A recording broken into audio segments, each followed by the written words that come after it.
Hola, a continuación daremos una presentación sobre peligros y riesgos con contacto a nivel eléctrico. Hay que entender los conceptos básicos de los contactos eléctricos que se presentan en las labores que desarrollan los trabajadores continuamente. Estamos expuestos a nivel general a diferentes voltajes, por lo cual esta capacitación es directo en caso de que uno de ustedes o en su entorno llegue a haber un accidente con este tipo de acción. Evaluemos.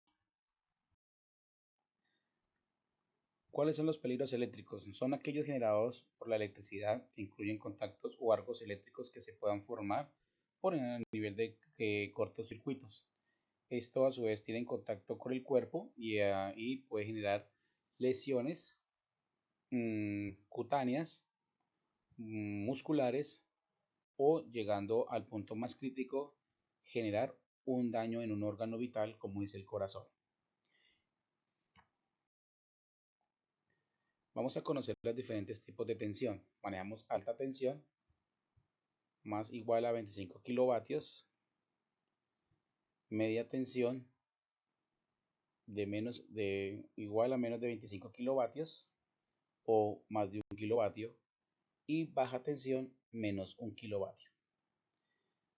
Entonces, tenemos en cuenta que la alta tensión eléctrica es aquella que se genera, transporta y transforma, distribuye y utiliza energía eléctrica con tensiones superiores a los siguientes límites. Corriente alterna superior a 1000 voltios y corriente continua superior a los 1500 voltios. Son las instalaciones con tensiones nominales entre los 36.000 kilovoltios. Dichas instalaciones son frecuentes en línea de distribución que finalizan en los centros de transformación, en donde se reduce la tensión hasta 230 voltios, dependiendo del uso final a que se requiera.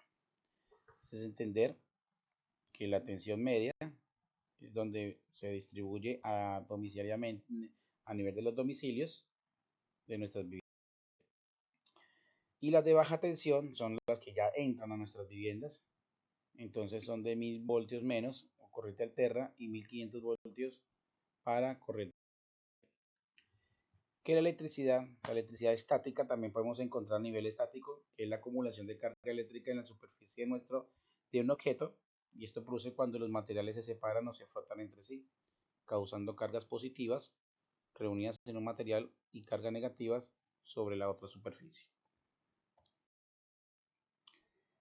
¿Qué posibilidades del contacto del cuerpo humano con la corriente eléctrica? Se debe tener las siguientes circunstancias. 1. Que el cuerpo humano sea conductor, capaz de transmitir la energía eléctrica. O sea, que el cuerpo esté haciendo masa o contacto o polo a tierra, teniendo en su efecto. Que el cuerpo humano forme parte del circuito y que exista una diferencia de tensiones entre los dos puntos de contacto, o sea, una comunicación. En el contacto directo, entonces cuando la persona o el trabajador o el funcionario toca directamente el enchufe, el portalámparas en caso o el cable directo. En contacto indirecto, cuando se toca un elemento conductor de energía. ¿Me explico? Vemos que el cable está tocando un elemento metálico. El metal es un conductor de energía o en su efecto, cuando hablamos también de otro conductor de energía, hablamos del agua.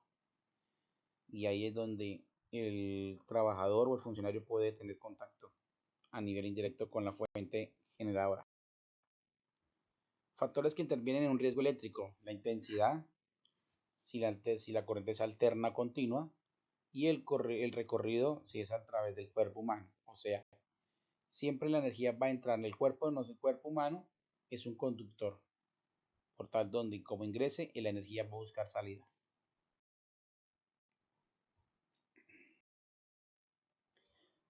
Intensidad de la corriente, si la corriente, entonces hablamos del recorrido.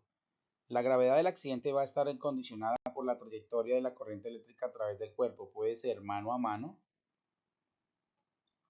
a pie sin pasar por el corazón, mano y pie pasando por el corazón, mano cabeza y cabeza a pies.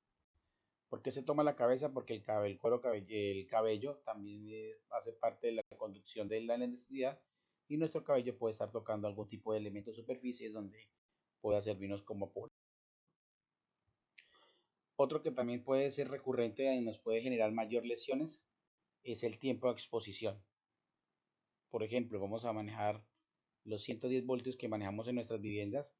No es lo mismo a que yo hice un contacto en segundos, solté la parte o la fuente eléctrica, o como cuando una persona se queda adherida a esa fuente eléctrica, pasando más de segundos a minutos, generando mayor lesión a nivel del cuerpo humano.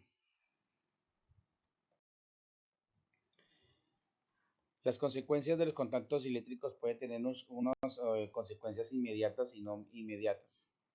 A nivel del accidente de trabajo puede generar golpe de calor, pie de inerción, deshidratación, shock por temperatura, necrosis de nariz, orejas, dedos. Inmediatos, ¿cuáles son las acciones que puede generar la electricidad a nivel inmediato de nuestro cuerpo? Un paro cardiorrespiratorio, asfixia, por motivo de que el paso de la energía de la corriente por nuestro cuerpo va generando daños como quemaduras internas o quemaduras externas, tetanización, o sea, obviamente una contracción muscular impidiendo que se separe voluntariamente el punto del contacto. Es por eso que las personas a veces quedan pegadas. ¿Por qué? Porque el músculo, la electricidad hace que el músculo se contraiga, haciendo que nuestra mano se cierre y generando el cable en toda mitad de la palma de la mano. Fibrilación ventricular es de aclarar que el corazón es uno de los órganos que genera su propia electricidad y trabaja con electricidad para que los músculos, especialmente el miocardio, genere la contracción que se requiera para su funcionamiento. Entonces, cuando la electricidad pasa, ese sistema de cableado del corazón, que se conoce como el haz de Purkinje, sufra una lesión, o especialmente los nodos. ¿Qué es el nodo? Son los pequeños mini transformadores de nuestro corazón y se puedan fundir o dañar, y esto genera un paro cardiorrespiratorio. Podemos tener a nivel de daño renal, como estábamos explicando, al paso de la electricidad genera quemaduras externas y también quemaduras internas en nuestro órgano. Entonces, una de las quemaduras puede generar sobre lo que llamamos nuestro riñón. Trastornos cardiovasculares, entonces el corazón quedó lisiado, entonces va a sufrir de taquicardias, de bradicardias. Taquicardia es frecuencia alta, bradicardia es frecuencia baja, de los límites superiores. Trastorno nervioso, la persona queda obviamente con lesiones a nivel, puede ser del daño de la médula, a nivel nervioso como tal. Y trastornos sensoriales oculares o auditivos, lesiones en órganos especiales a nivel ocular y a nivel. Teniendo este riesgo, entonces vamos a entrar en los auxilios. Como primera medida, nosotros debemos cortar el suministro eléctrico, o sea, y si en su defecto no podemos llegar al punto de corte de energía, tenemos que utilizar un elemento como una extensión de nuestro cuerpo, o sea, un palo o un elemento que no sea conductor de energía, para con eso soltar la fuente eléctrica que tiene contacto con el paciente. Es de suma importancia que este procedimiento se tiene que hacer con los elementos de protección personal: guantes, botas dieléctricas y casco. Cuando liberamos un trabajador, un funcionario, pasamos a la siguiente acción. Vamos a tratar de desconectar el aparato. Si no se puede desconectar, vamos a utilizar algún elemento aislativo para no ser partícipe de la conducción de energía. Si podemos abrir la mano o retirar ya el cable o el objeto, pasamos a verificar ya el estado de conciencia. Es de aclarar que la valoración de un paciente no se hace en el sitio, porque hay riesgos. Se tiene que retirar el paciente a un punto seguro y esperar y empezar a hacer su valoración. Si el paciente está inconsciente, apliquemos primeros auxilios rápidos, declaremos el paciente con un triage color rojo. Si el paciente está consciente, entonces vamos a empezar a hacer valoración más exhaustiva si tiene alguna lesión muscular de tejido cutáneo y en su efecto problemas cardíacos. Vamos a hacer el paso a paso del PAS. Protege, avisa y socorre. En la valoración primaria, lo primero que vamos a hacer es hacer una valoración del estado de conciencia del paciente. Mientras tanto, vamos a hacer una valoración del pulso, disculpe, y pasamos a la valoración de la respiración. Es de suma importancia seguir el protocolo paso a paso. Conciencia, respiración y pulso.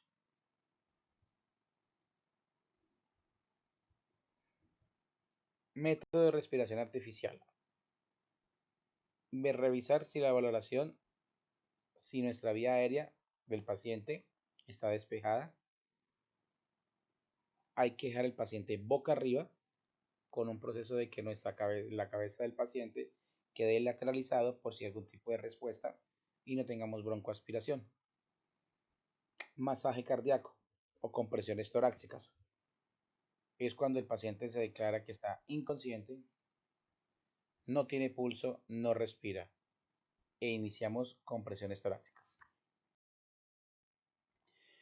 ¿Cómo vamos a hacer las compresiones torácicas? Recalco nuevamente la información, señores. El paciente tiene que estar inconsciente,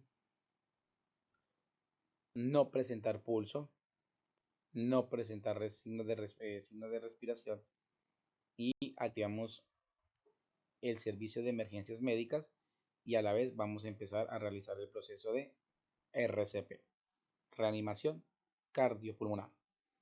Como primera medida tengo que ubicar mis manos sobre el esternón, línea que podemos cruzar imaginariamente de tetilla a tetilla o de pezón a pezón. Esto con el fin de tener una posición más exacta sobre la posición de nuestras manos. Es de aclarar que la mano primera que se va a ubicar es la mano dominante sobre el esternón y la otra mano va encima de esa mano colocada. Como la imagen ustedes la están viendo a continuación. Este es el proceso o la ubicación exacta para hacer reanimación, compresiones torácicas. Observación, señores. La reanimación se tiene que realizar sobre un elemento firme, sólido. No la podemos realizar sobre un elemento acolchonado, porque cada vez que vayamos a hacer compresiones torácicas, el paciente se puede desplazar hacia abajo con todo y colchón.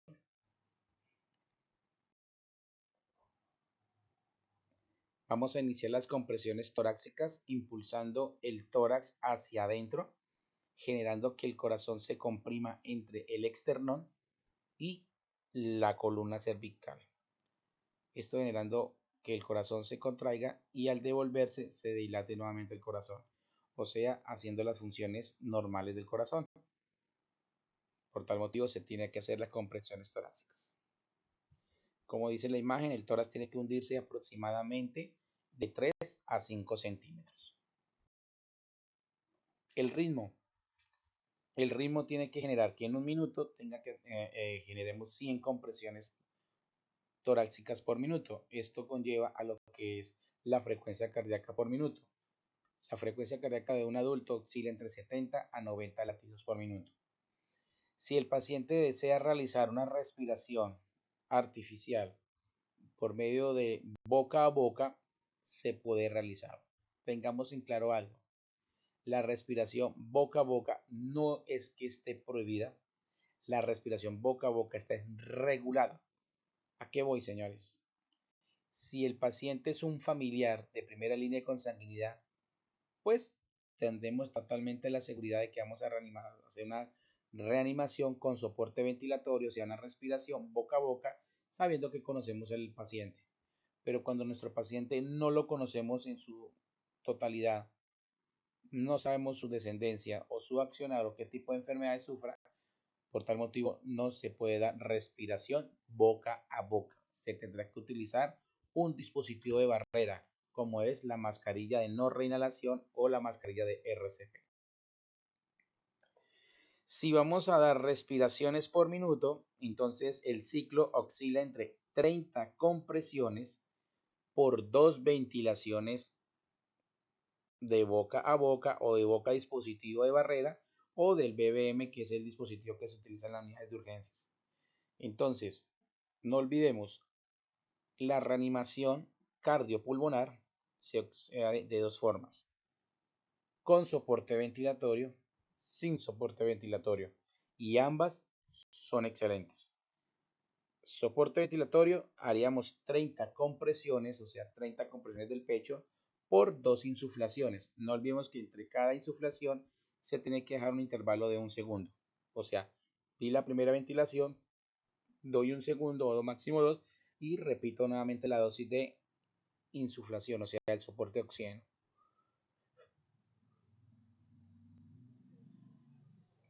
Si no deseas hacer con respiraciones, lo cual podemos optar en dar solamente compresiones torácicas en un rango de 1 minuto, podamos realizar 100 compresiones. Es de suma importancia, señores, la liberación de la vía aérea, en cual ustedes están viendo la imagen, que se hace el movimiento de alineación de los 3 ejes de la vía aérea. Esto que con la lengua, como puede estar contraída por la descarga eléctrica, no me deje desplazar, y al momento que yo haga el giro o la alineación, nuestra lengua se desplace hacia adelante y me deje respirar al paciente. La insuflación, como estábamos explicando, se tienen que hacer 2 insuflaciones con un intervalo entre el uno y el otro.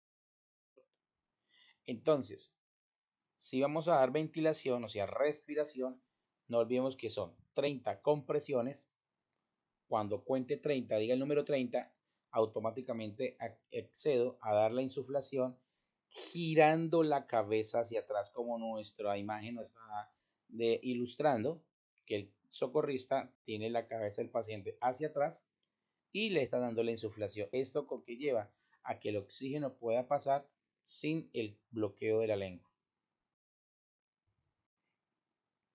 Si no deseamos dar una reanimación boca a boca, entonces lo que se debe hacer es como mínimo 100 compresiones por minuto. Luego de entre 2 a 3 minutos de haber realizado las secuencias, tenemos que hacer un alto, no de mucha demora, esto con el fin de revalorar el estado del paciente. Si el paciente ya respira, ya tiene pulso, así está inconsciente, optamos por parar el proceso de reanimación. Hay algunas empresas que manejan el desfibrilador externo automático. Este dispositivo genera unas pequeñas descargas eléctricas sobre el corazón, haciendo que el corazón genere la diferencia musculares de contracción que hace. El DEA es el desfibrilador externo automático. Legalmente en Colombia se exigen a empresas de área de afluencia masiva de público, centros comerciales, salas de cine, colegios, universidades, conciertos que se tienen que manejar. No olvidemos que si el paciente recupera su estado de conciencia, o sea, vuelve a tener pulso y respiración, tenemos que colocar en posición lateral, como le estamos mostrando en la imagen, que se llama posición de recuperación.